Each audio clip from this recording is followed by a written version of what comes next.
koalas are thought to be lazy and slow on the uptake. But once you scratch the surface, there's much more to their world than meets the eye.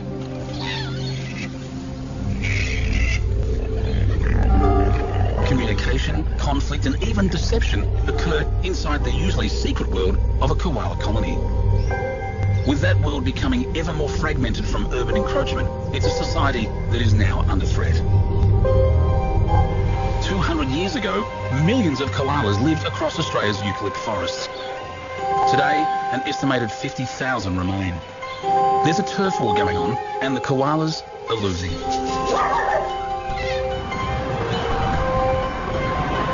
But as we move in on their territory, can koalas continue to live their slow life in the fast lane?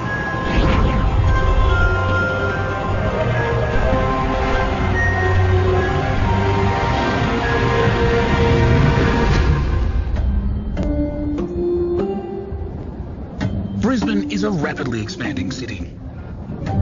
It's home to 2 million people, with nearly 1,000 more moving here every week. In the outskirts of this subtropical city are some of the best eucalypt forests in Australia.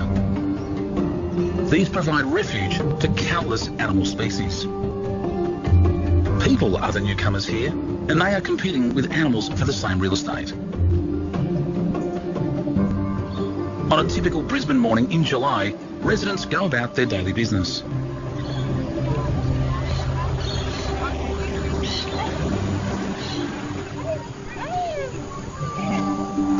But the locals are unaware that a silent witness shares the suburbs.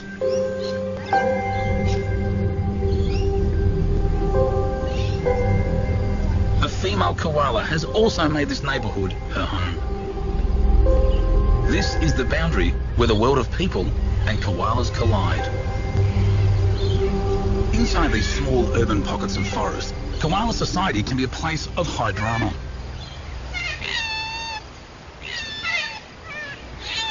For a female in the suburbs, the attention from male koalas can be exhausting because they are after one thing: sex.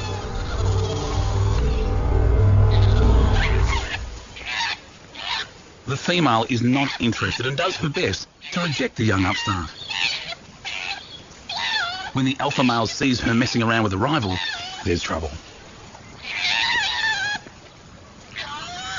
Weighing in at a burly 10 kilos, this alpha male is the strongest, most powerful koala in the colony. He has earned his place through sheer brute force. And now he's coming to flex his muscles. He makes sure the rival male is put back in his place.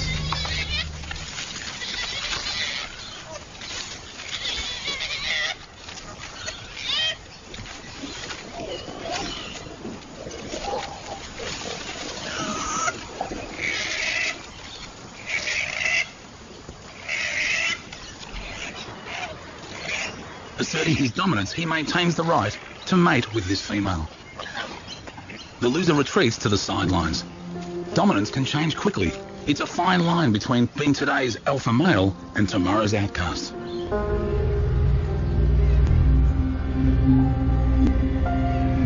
Calm returns to the colony, and the koalas go back to the business of browsing on gum leaves. Gum leaves are highly toxic, and this noxious diet was once believed to send the koalas into a drunken state, hallucinating from toxic compounds high in the trees. But lethargy is merely an energy-saving adaptation to their poor diet. It takes a lot of work to chew a leaf, and koalas need to eat for 4 hours a day to get enough calories. And this female is eating for two. Nestled in her pouch is a 6-month-old Joey, who occasionally ventures outside.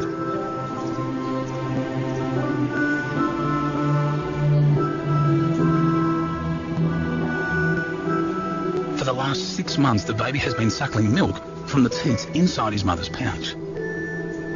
But now, in readiness for eating leaves, he must consume her feces, for these contain pap, a secretion that gives him the bacteria needed to digest tough eucalyptus leaves.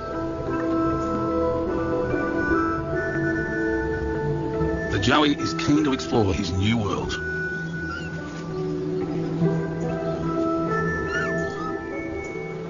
He communicates to his mother with squeaks and murmurs. He will stay by her side until he's a year old. By then, he'll be smart for the ways of koala society and streetwise enough to navigate the suburbs. But for now, he must be content with hanging out on Mum.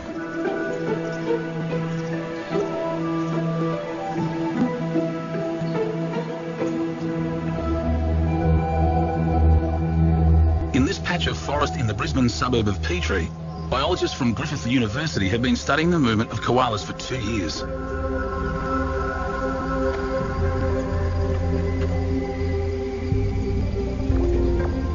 Catherine Dexter and David Black want to understand the social dynamics within a koala colony that's surrounded by the suburbs.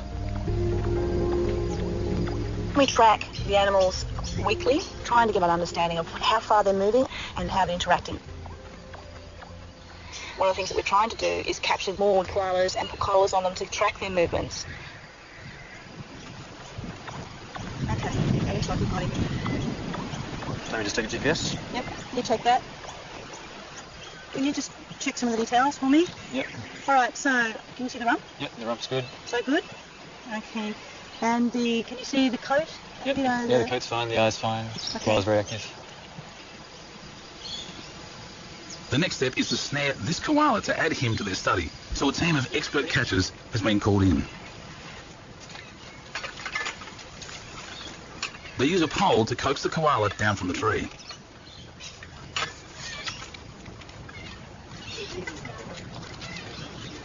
Yeah, I can pass that to you. I'll bring him down. Bring him back to you. Just bring it down. beautiful. Okay. Nice. Good, well done. Well done. Okay, quick. Hang on, put it over his head, put it over his head. Just over here. Nice work, Dave, nice work. Oh, good catch, Daddy. Well done on that branch. Nice, well done. Each and every one of our koalas, which is now over 70 for this project, have a full health check at the beginning. We give the animal a light sedative.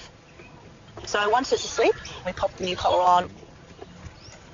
We collar koalas because we want to track them. When we catch them, we put either a VHF or a GPS collar on them, so they'll have every 4-hour fixes. And this gives us a really clear indication of how they're moving without having to track them every day. One of the nice things about this project is naming the koalas, and we have a little bit of fun with that. So there's names that have come up to rock stars or movie stars. They've called this koala Hendrix, after the legendary guitarist. So once the collar is fitted, we take it back to the tree that we caught it in and release it. Once we're able to download the data, it gives us the information of where that animal's moved over the past 4.5 months.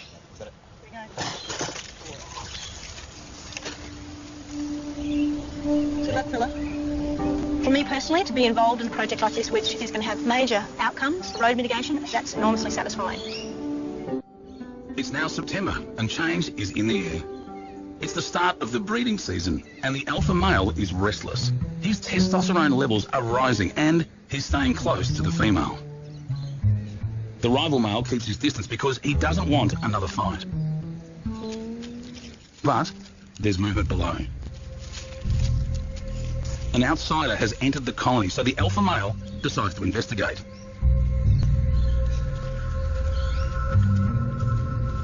The intruder is a young 4-year-old travelling male, a wanderer who has left his native colony to try his luck with females elsewhere. But he's not welcome here. When there's conflict, koalas talk to each other to avoid a fight. The alpha male reacts to the arrival of a travelling male with a guttural bellow.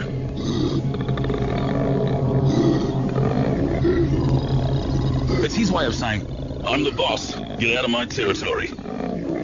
And the intruder replies, "Yeah, make me." But the alpha male is having none of it. He bellows harder. Though not much larger than a cat, he sounds as big as a lion. The intimidation tactic seems to have worked. The traveller decides to move on. But there's more than one male in this colony.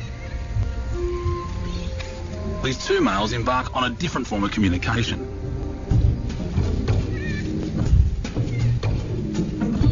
First, the traveller smears his scent on the tree, hoping this odour will intimidate the other males and attract females. Adult males have a scent patch on their chest which they use to mark their territory.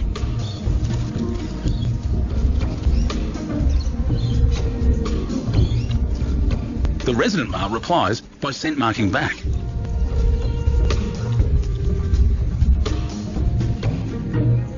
Once the traveller catches a whiff of the resident male's scent, he realises retreat is probably the best option.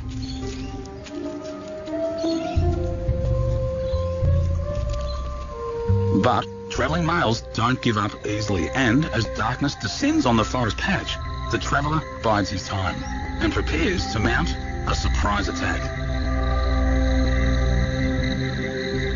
Under the cover of night, the travelling male returns to the colony to challenge the alpha male to a duel. The alpha male forces the intruder to the end of the branch. Far from cute and cuddly, the alpha male turns feral and the fur flies.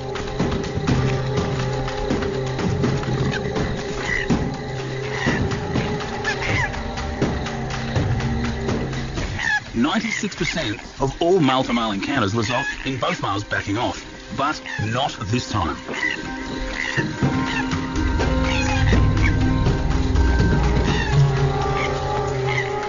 The intruder has no choice but to retreat to the end of the branch and accept he has lost this battle. The alpha male declares victory with an almighty bellow. He wants all the koalas in the colony to know he is still king.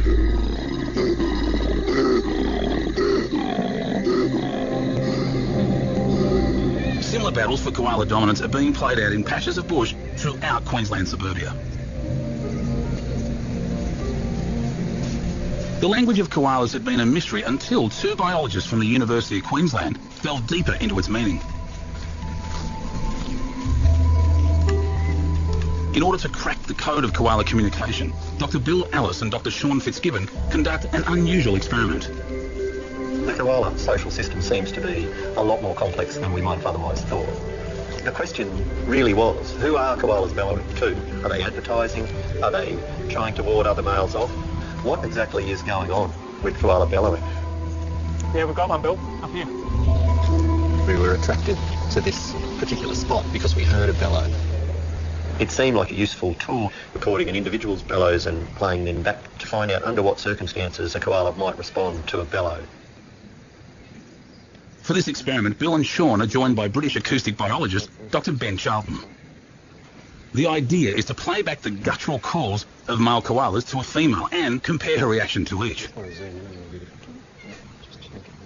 The first sound played is the bellow from a small male koala. This is going to be playback one, and it's going to be a small one. A head turn is a good response as far as the scientists are concerned. Next, they play a bellow from a large male to see what response they get.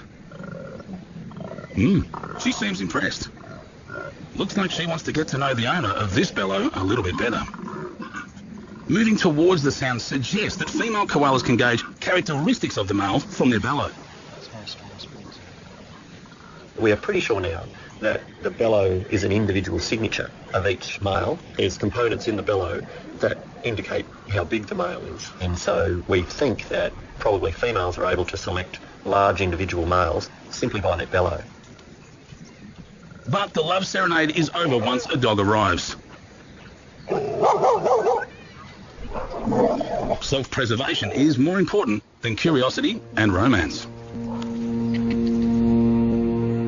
Koalas are found almost exclusively along Australia's east coast. 200 years ago, koala habitat was abundant, but today it is so fragmented that koalas cling on in isolated pockets. Only a few survive in the outer suburbs of Melbourne and Sydney. Brisbane is the last big city where they're found in numbers. The Petrie Science Study site in northern Brisbane highlights a patchwork effect of forest and suburbs. Any koala that ventures out of the bush here ends up on the streets.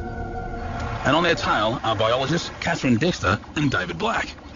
We get them sitting in people's backyards where you just wouldn't think that they'd want to live. You think that they generally should be based in the bush, but we find them quite frequently out in the suburbs. They've ranged quite away from where they should be. David This show was created for you and your family to watch together. Welcome to Nat Geo Wild. has been collecting home video footage from residents who've come into contact with koalas in the suburbs. And some of what they've seen is rather bizarre. I really find it fascinating how the koalas are relating to the suburbs. I've seen koalas in backyards where dogs have killed koalas before. Really heartbreaking. In the suburbs, we see really strange behaviours. You'll see them in really strange trees and going through backyards of houses. There's so many risks that they're taking to go into this suburban environment.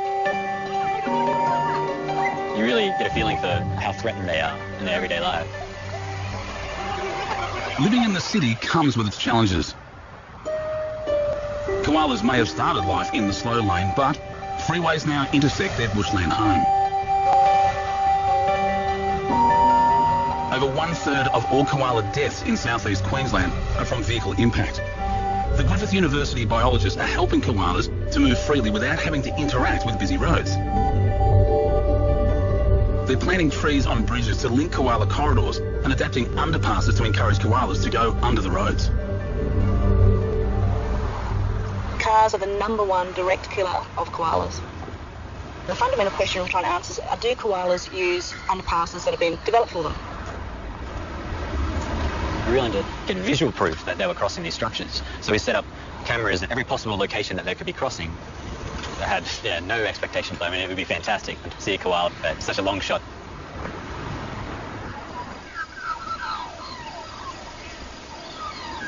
It's early morning in the colony and the koalas are in no hurry to join the rush hour. Mother and baby are enjoying their tucker. Now 9 months old, the joey spends much of its time eating gum leaves. He carefully sniffs each leaf and stalk to avoid the most toxic. Koalas have a keen sense of smell and are quite finicky about which leaves to eat.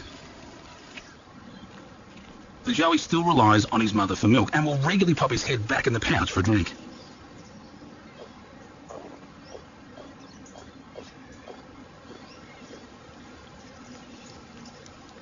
At this age, he becomes quite adventurous and will wander away from mum to explore the new world.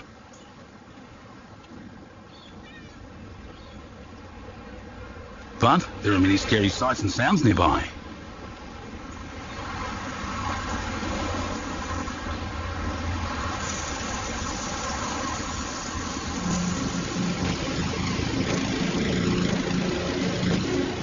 So he decides it's best to be by his mother's side, where it feels safe and warm.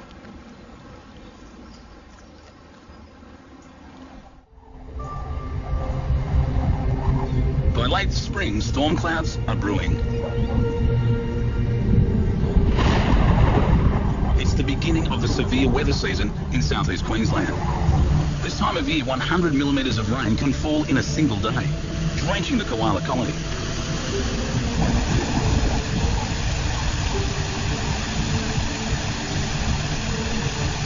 The fur on the koala's bottom is densely packed to provide a cushion for the hard branches and insulation from the wet and the cold.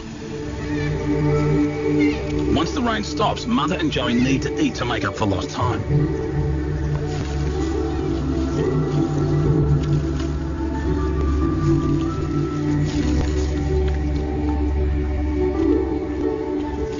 Koalas spend only 5 hours a day being active and 19 hours a day resting or sleeping, so every waking minute counts. Feeding is always the highest priority, come rain or shine.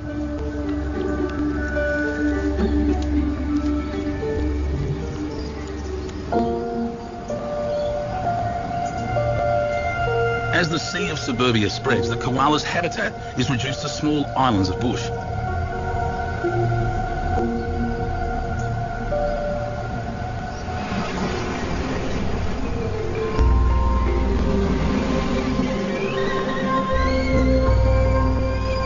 travelling male will never experience the native bush that his ancestors knew. Instead, he will contend with all the stresses of living within the urban sprawl.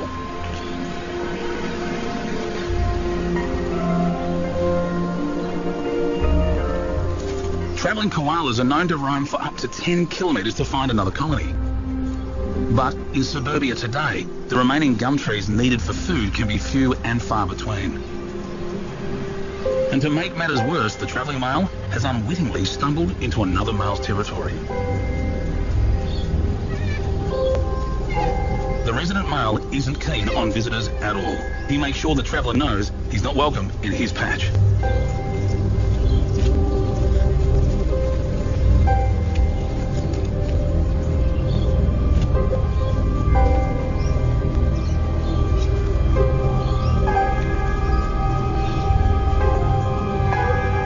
The rules of the jungle still apply even in an urban jungle, and males must confront each other to sort out the pecking order.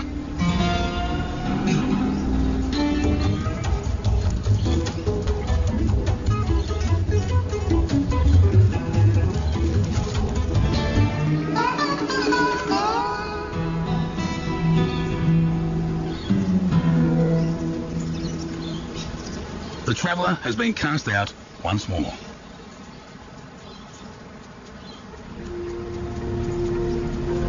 He crosses the creek to get away from the occupied territory. He's not particularly elegant in the water, as his body is actually designed for climbing trees, but he can dog paddle his way to safety. He is persistent for good reason. While alpha males dominate in size, chances are the traveller will find females by stealth, if he can sneak under the radar. Biologists Catherine and David have often seen territorial disputes play out amongst the koalas that they've been studying. A few months ago, they were tracking two koalas. One was the young male Hendrix that they put a collar on a few months ago, and the other was an alpha male called James.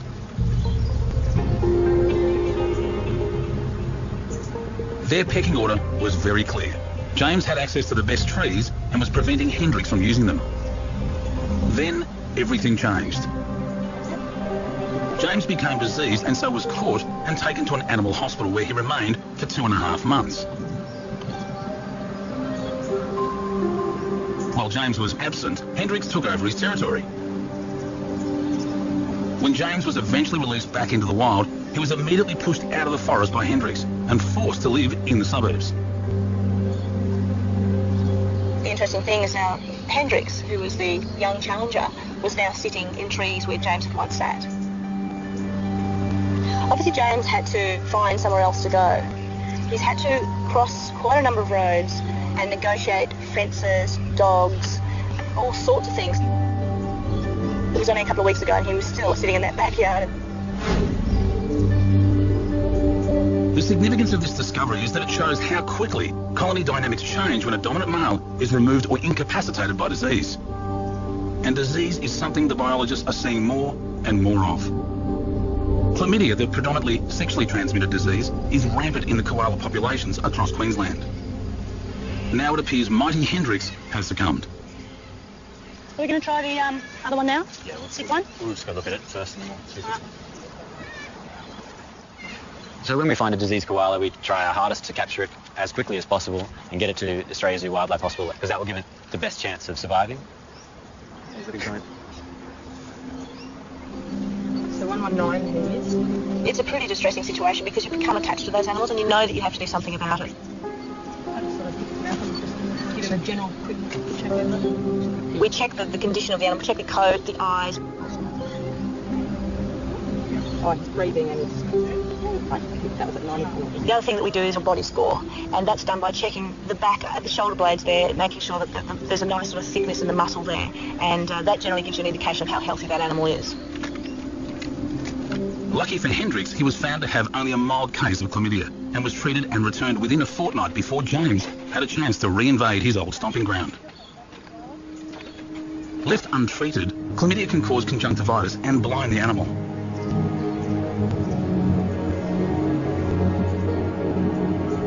It can also lead to wet bottom, a urinary tract infection that discolours the fur on the koala's rear. A new vaccine for chlamydia is being trialled and it's hoped that this will reduce the spread of the disease. Chlamydia often spreads through the koala population by sexual activity. But regardless of the threat of disease, when the female is in estrus and in the mood, there's little stopping treetop romance. Throwing her head back and forwards may be a sign that the female is now ovulating. Mating only lasts a few minutes and then the male is off. Male koalas play no role in parenting. Other males are hanging around, but their chances of getting lucky are thwarted in more ways than one. Apart from guarding the female from the advances of other suitors, he has secreted a gelatinous plug that glues her genital tract together. A final attempt to ensure she becomes pregnant with his young.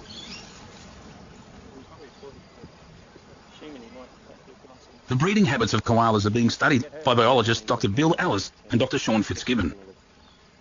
And recently they made an important discovery. The surprising thing that we found was that large resident males within the population were only siring about 50% of the offspring. You had these transient males that tended to come and go, and lo and behold, it was these transient males that were siring the offspring at our site. Yeah, so I wonder if the other boys know you're here, Hank. Yeah, a few pouch young around. You could be the proud owner of some of them. The transient or travelling male is important for maintaining genetic diversity, especially in areas where overcrowding and inbreeding occurs. This is one of the big problems for koalas in the suburbs.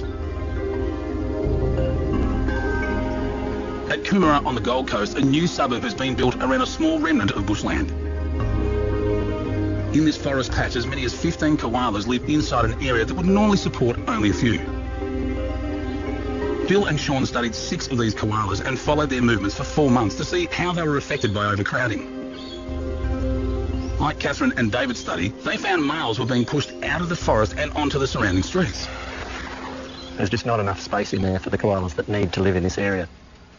Now, if there's that many koalas crammed into a small area, they're under a lot more pressure, which explains why in some of these crowded, isolated fragments, we do see a lot of disease.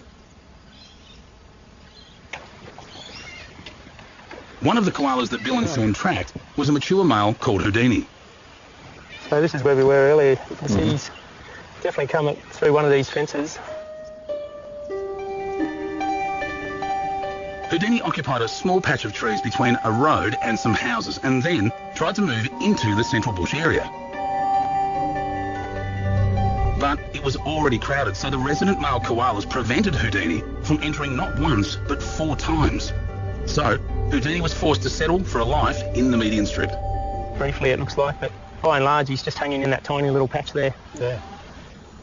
Koalas obviously have a really complex social system, and I think there's no doubt that what we're doing in their environment is breaking that system down. The joey is now a year old and getting too big to carry for long.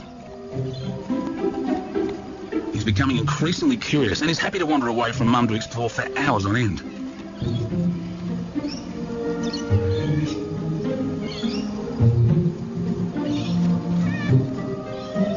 He's almost fully independent now. His mother is not producing milk anymore and won't suckle him again. So he has to rely on gum leaves, but he's not yet that good at getting them down his throat.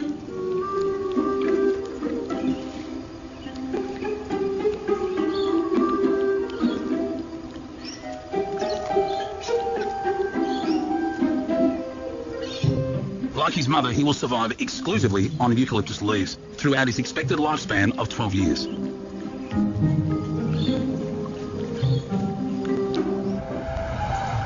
Four kilometres away from Petrie is the Bruce Highway. It's the main freeway in Queensland. It's hard to believe that a koala would ever try to cross such a busy road, but that's what biologists Catherine Dexter and David Black have come to investigate. One of the things that we understand about roads is that they're barriers, and you would suspect a 6-lane highway to be a major barrier to an animal. He's going to look at that tree there. So close to that road. Well, they don't seem to have any sort of concept of a busy road to a non-busy road. They seem to be driven to go in a direction and they just go. They've tracked the intrepid Captain Bogart close to this bustling spot and are now retracing his steps to understand how he arrived at this place. So, yeah, with Captain Bogart, so once we were able to get his GPS collar off, download the data, and understand his movements, we were really able to see that he'd done this massive walk. The tracking data reveals Captain Bogart roamed around a patch of bush next to a major intersection on the Bruce Highway. Then he went over a busy overpass going to and fro, crossing it no less than 5 times. But the travelling mail's journey didn't end there. He walked along the highway for 1.5 kilometres, then did something no one believed was possible. He crossed the highway, all 6 lanes of it. This is a truly amazing feat for a tree-dwelling animal. When I first saw this, I couldn't believe what was happening. I was like, that's just insane. We didn't think that they would try to cross a 6-lane highway. I don't think anyone's ever seen that sort of interaction with roads and major roads, and how lucky he's been to actually be able to survive all of that. 2 months ago, Catherine and David installed spy cameras inside a local underpass to find out whether koalas were using it. Today, they discover the results.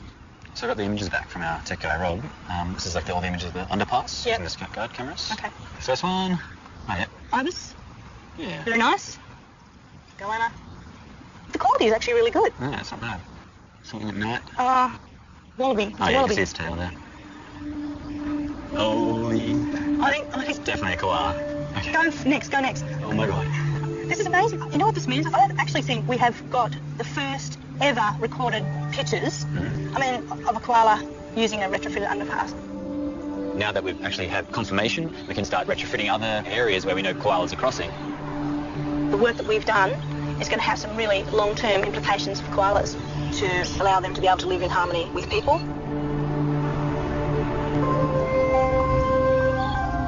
Today is a big day for one little koala. The Joey has reached the first stage of adulthood and is now 13 months old. His mother lets him know with a friendly bite that the time has come for him to stop relying on her.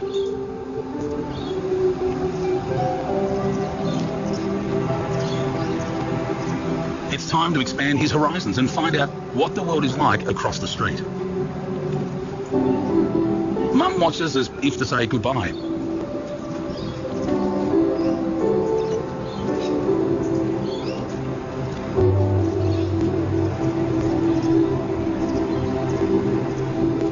He'll remain within his mother's home range for at least the next year. Not used to navigating his way at street level, he stumbles into a backyard. It's a strange place with exotic plants and alarming sounds.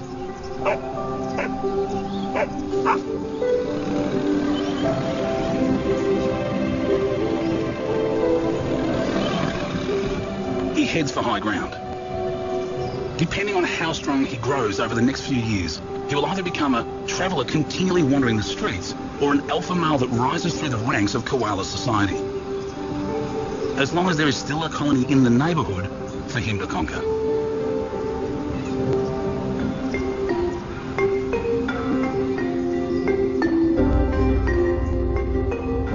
By the end of summer, the koala's mating season is drawing to a close.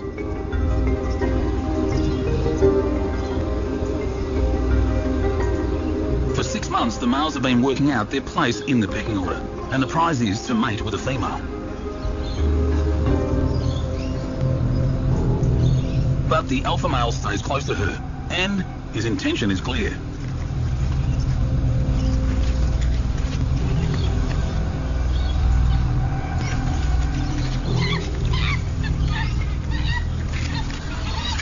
The tenderness between them is over. Now that she's pregnant, she's no longer interested in sex, and she's taken to rejecting him.